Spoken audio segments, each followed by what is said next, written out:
Drawing is making an idea visible. The beginning of a print may not always be a drawing.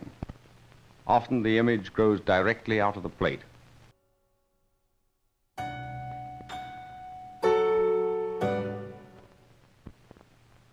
Hayter et l'Atelier du Monde, c'est une exposition qui vise à raconter l'histoire de cet atelier de gravure qui est devenu un endroit d'expérimentation qui a reçu pratiquement tous les artistes actifs dans l'avant-garde européenne puis américaine, donc entre 1927 et 1988.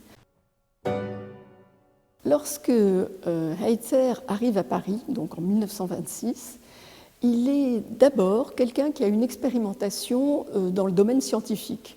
L'atelier 17 est juste destiné à donner les grandes lignes, les grandes techniques de la taille douce, et qui tout à coup va devenir également un endroit de partage, un lieu cosmopolite, dans lequel un nombre incroyable de personnes qui viennent finalement du monde entier vont venir partager quelque chose avec un artiste créateur, théoricien, peintre et graveur, qui va développer une pédagogie complètement nouvelle dans la manière de penser la gravure.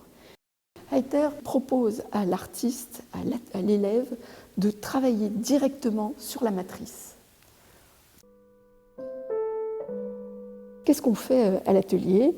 On travaille sur des sujets empruntés à la mythologie. Et c'est de cette manière que quelqu'un comme Pablo Picasso va être régulièrement actif à l'atelier. On arrive à cette guerre d'Espagne, elle mobilise les artistes espagnols, et c'est vrai que quelqu'un comme Picasso est tout à fait sensible à tout cela.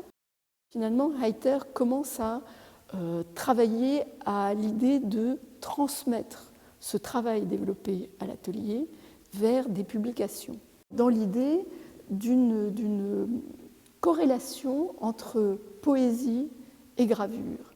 1939, c'est un moment terrible. Beaucoup d'artistes surréalistes vont partir à ce moment-là, vont s'installer à New York, en relation avec Peggy Guggenheim qui va soutenir financièrement leur déplacement. Les sujets sont très en relation avec l'idée de la violence de la guerre et la violence aussi de l'exil. L'atelier 17 à New York, ça signifie quelque chose de très nouveau.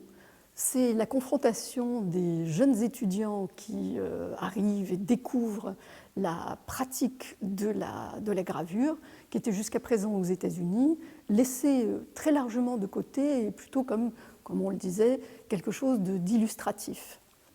On le voit dans cette période new-yorkaise, le travail de la couleur est assez intense.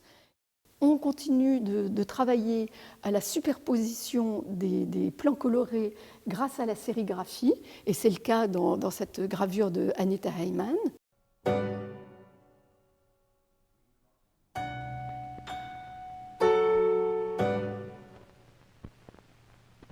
Ce terme de grand passage, je le trouve exceptionnel parce qu'il permet d'évoquer ce retour de l'atelier 17 à Paris, et qui survient en 1950.